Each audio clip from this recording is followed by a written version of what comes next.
Good morning students. तो students, last lecture में हमने open and close set in metric space शुरू किया हुआ था, जिसमें ओपन स्फीयर की डेफिनेशन हमको पता है, क्लोज स्फीयर की डेफिनेशन हमको पता है। हम आर और आर स्क्वायर में यूजुअल मीट्रिक के विद रिस्पेक्ट टू क्लोज और ओपन स्फीयर ऑलरेडी बना चुके हैं।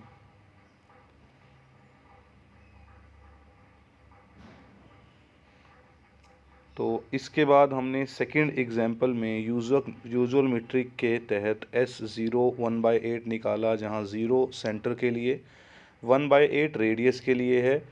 इस एग्जाम्पल में और पिछले एग्जाम्पल में जो डिफरेंस है वो है, यहाँ डोमेन 0 से 1 लिया गया है, वहाँ डोमेन लास्ट एग्जाम्पल में डोमेन R लिया गया था।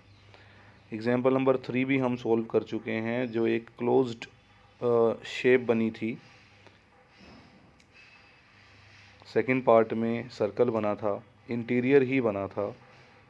फोर्थ एग्जाम्पल में डिस्क्रीट मीट्रिक स्पेस में ओपन स्फीयर बनाया हमने, जिसमें हमने देखा कि 1 से ज़्यादा रेडियस होने पर पूरा का पूरा डोमेन, 1 से कम रेडियस होने पर सिंगलटन ऑफ जो सेंटर दे रखा है उसी का सिंगलटन आ जाएगा। इंटीरियर पॉइंट की डेफिनेशन हम कर चुके हैं। इंटीरियर पॉइंट किसको बोलते हैं बच्चों? जब किसी सेट के लिए किसी एलिमेंट का एक स्फीयर उस सेट में कंटेन हो जाए।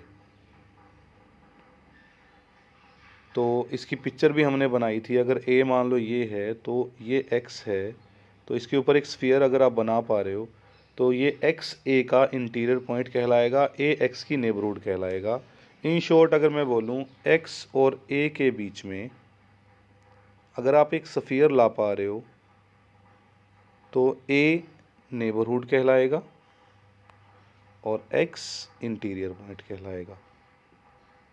तो ये हम कर चुके हैं। हमने कुछ इससे रिलेटेड थ्योरम भी करी है। एक हमने जो थ्योरम करी उसमें हमने देखा कि कोई भी सेट दे रखा है ए, कोई भी पॉइंट दिया हुआ है एक्स, तो उसके ऊपर कोई भी स्फीयर बना हुआ है, सेंटर स्फीयर का मान लो स्मॉल पी है, तो भी स्मॉल एक्स की नेबरहुड बनेगा ए। तो उसके लिए हमने क्या किया था बच्चों, हमने एक स्फीयर से दूसरा स्फीयर बनाया था। मान लो ये मेरा सेंटर है पी, मैं स्मॉल एक्स की नेबरहुड बनाना चाह रहा हूँ, तो मैंने यहाँ से रेडियस ड्रॉ करी। उस रेडियस में से मैंने एक्स पी का डिस्टेंस माइनस कर दिया, ये बच गया। इतने डिस्टेंस को मान के मैंने एक सर्कल बनाया। अब वो सर्कल छोटा बनेगा, ये इस सर्कल में कंटेन होगा। अगर इस सर्कल में कंटेन है तो ये सर्कल पहले से ए में था, यानी छोटा सर्कल भी ए में चला जाएगा। जब आप किसी पॉइंट के ऊपर सेंटर्ड कोई भी स्फीयर, चाहे छोटा सा स्फीयर क्यों ना हो, अगर वो ए में कंटेन करा दोगे तो ए उसकी नेबरहुड बनेगा ही। तो ये थ्योरम भी हम कर चुके हैं। एग्जाम्पल नंबर 5 भी हमने लास्ट टाइम किया था, जिसमें हमने देखा कि कौन कौन से इसमें सेट ऐसे हैं जो 1 की नेबरहुड बनते हैं, कौन से नहीं बनते। इसमें सिर्फ सेकंड वाले को छोड़ के फर्स्ट, थर्ड और फोर्थ तीनों 1 की नेबरहुड बन गए थे। इसके बाद बच्चों एग्जाम्पल नंबर 6 में हमने देखा कि हर सबसेट एक्स का नेबरहुड होता है स्मॉल एक्स की। कोई भी स्मॉल एक्स को कंटेन करने वाला सबसेट ले लो डिस्क्रीट में, वो नेबरहुड बनेगा ही बनेगा, यानी स्मॉल एक्स उसका इंटीरियर पॉइंट बनेगा ही बनेगा। इसका रीज़न क्या है कि जब आप कोई भी 1 से कम रेडियस का स्फीयर बनाने की कोशिश करोगे डिस्क्रीट में, तो वो सिंगलटन आ जाएगा। अगर एक्स पहले से ए में है तो सिंगलटन भी ए में होगा, इसलिए ए में स्फीयर कंटेन हो गया 1/2 रेडियस का। अब अगर ए में स्फीयर कंटेन हो गया तो ए तो नेबरहुड बन जाएगा, इसलिए हर सेट नेबरहुड बनना शुरू हो गया था यहाँ पे। इसके बाद इंटीरियर ऑफ अ सेट होता है कलेक्शन ऑफ इंटीरियर पॉइंट्स, ये भी हम कर चुके हैं। इसमें हमने देखा आर का इंटीरियर आर के बराबर आता है, ओपन इंटरवल का इंटीरियर ओपन इंटरवल खुद ही आ जाता है, क्लोज इंटरवल की बाउंड्री पॉइंट छोड़ देते हैं हम, बाकी आ जाते हैं। और इसी तरह से नेचुरल नंबर्स हों, इंटीजर हों, रेशनल हों, इरेशनल हों, इनका इंटीरियर खाली आता है, यानी ये किसी की भी नेबरहुड नहीं बनते। ये किसी की नेबरहुड बन भी नहीं सकते, क्योंकि नेबरहुड बनने के लिए इंटरवल कंटेन करना ज़रूरी है। इंटरवल कंटेन करने का मतलब है रेशनल और इरेशनल दोनों आने चाहिए। अब इन सब में क्या प्रॉब्लम है कि नेचुरल में तो रेशनल ही होते हैं, लिमिटेड होते हैं, इरेशनल तो बिल्कुल नहीं होते। इंटीजर में भी इरेशनल नहीं होते, रेशनल सेट वाले में भी इरेशनल पॉइंट नहीं होते, यानी ये तीनों इंटरवल कंटेन नहीं कर सकते। और इरेशनल वाले में भी रेशनल नहीं होते, इसलिए वो भी किसी इंटरवल को कंटेन नहीं कर सकता। इंटरवल को कंटेन करने के लिए फॉर एग्जांपल मैं a minus r, a plus r एक सफ़ियर है, ओपन स्फीयर, इसको अगर मैं कहूँ आई में कंटेन हो जाएगा, कभी भी नहीं होगा, क्योंकि इसमें जो इरेशनल नंबर हैं वो तो आ जाएंगे आई में, पर जो रेशनल नंबर है वो आई में नहीं आएंगे। ठीक है बच्चों, इसके बाद हम थ्योरम पे हैं, नेक्स्ट थ्योरम पे हैं, दैट इज़ 5.5 कि ए इंटरसेक्शन बी का इंटीरियर और A interior union B interior, A intersection B का interior is equal to A interior intersection B interior, A interior union B interior is contained in A union B interior. We will show both the parts, और ये भी show करेंगे कि यहाँ equal का sign क्यों नहीं आया। कहने का मतलब ये तो ठीक है कि चलो ये तो कंटेन हो जाता है इसमें, पर ये इसमें कंटेन नहीं होता है। क्यों नहीं होता है उसका एग्जांपल हमको देना पड़ेगा, तभी ये बराबर नहीं हुए। तो एग्जांपल से पहले ये पार्ट करेंगे, A intersection B interior is equal to A interior intersection B interior. इसका सीधा सा मतलब ये है कि ए इंटरसेक्शन बी जिन पॉइंट्स की नेबरहुड बनेगा, ए जिनकी नेबरहुड बनेगा और बी जिनकी नेबरहुड बनेगा, उनका इंटरसेक्शन, ये दोनों चीज़ें बराबर आने वाली हैं। तो प्रूव करते हैं। हम सबसे पहले एक ऐसा पॉइंट लेंगे जिनकी नेबरहुड ए इंटरसेक्शन बी बनेगा। अगर नेबरहुड बनेगा, या आप इंटीरियर पॉइंट भी बोल सकते हो एक्स को, ए इंटरसेक्शन बी का, तो एक सफ़ियर आएगा जो कंटेन हो जाएगा ए इंटरसेक्शन बी में। अब वो सफ़ियर अगर ए इंटरसेक्शन बी में है तो वो ए में भी होगा, बी में भी होगा, क्योंकि A intersection B is common part of two sets.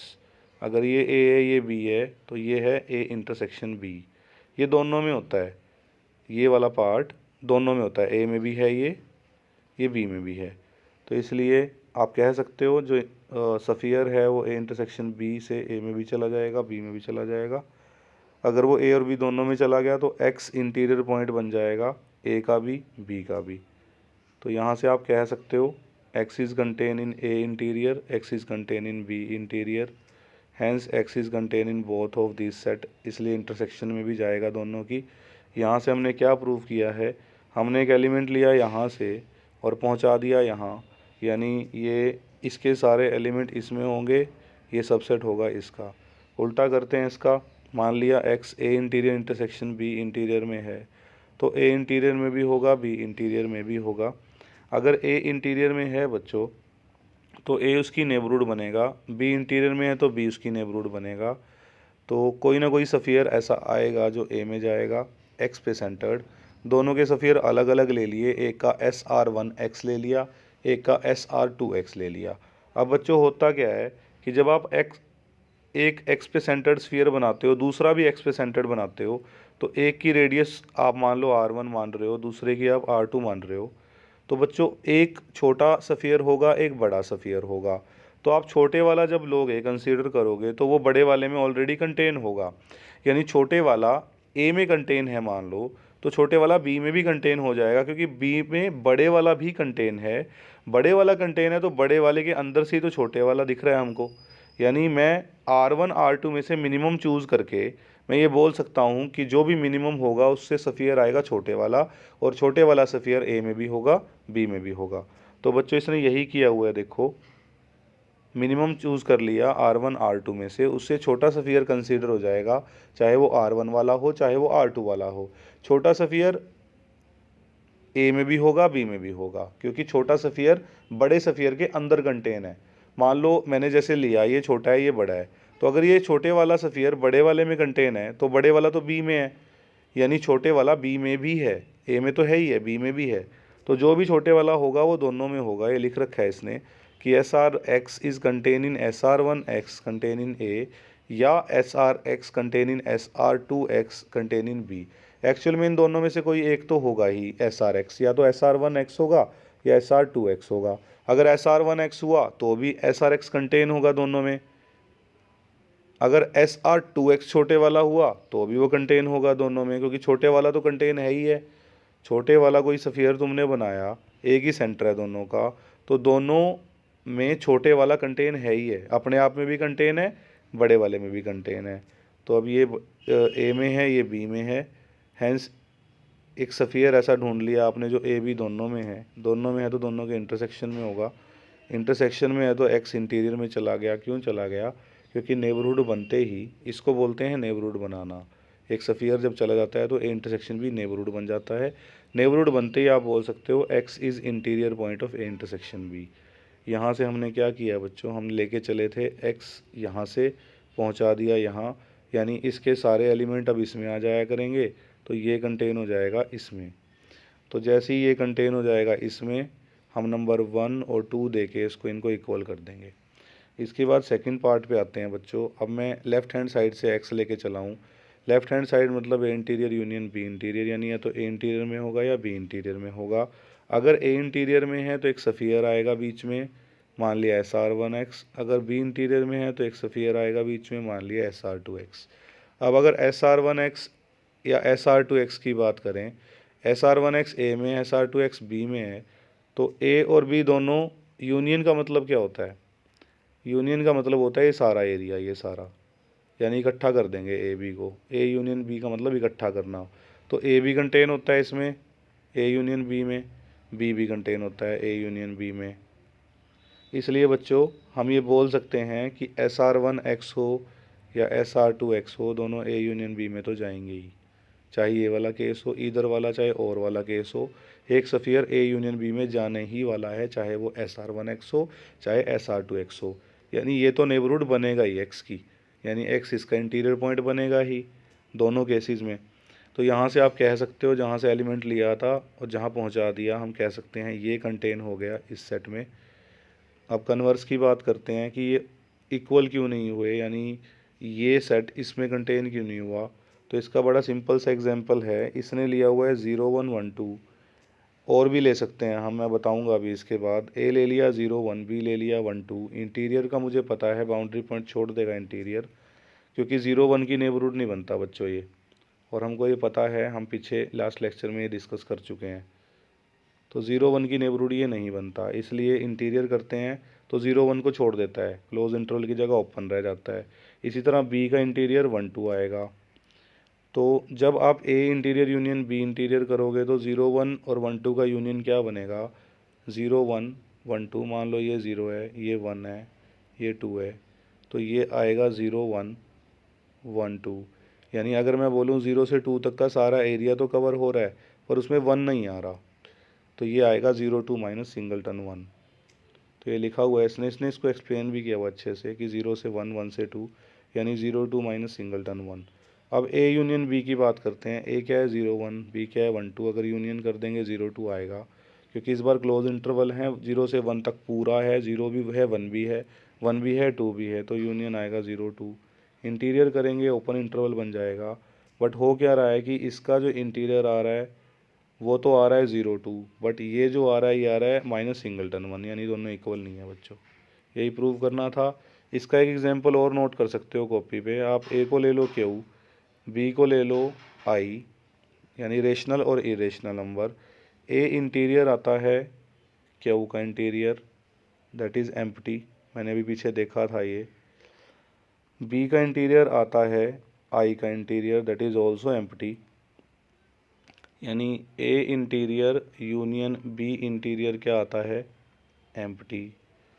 But अगर मैं ए यूनियन बी करूं तो वो आएगा रेशनल यूनियन इरेशनल, वो आएगा पूरा का पूरा रियल लाइन।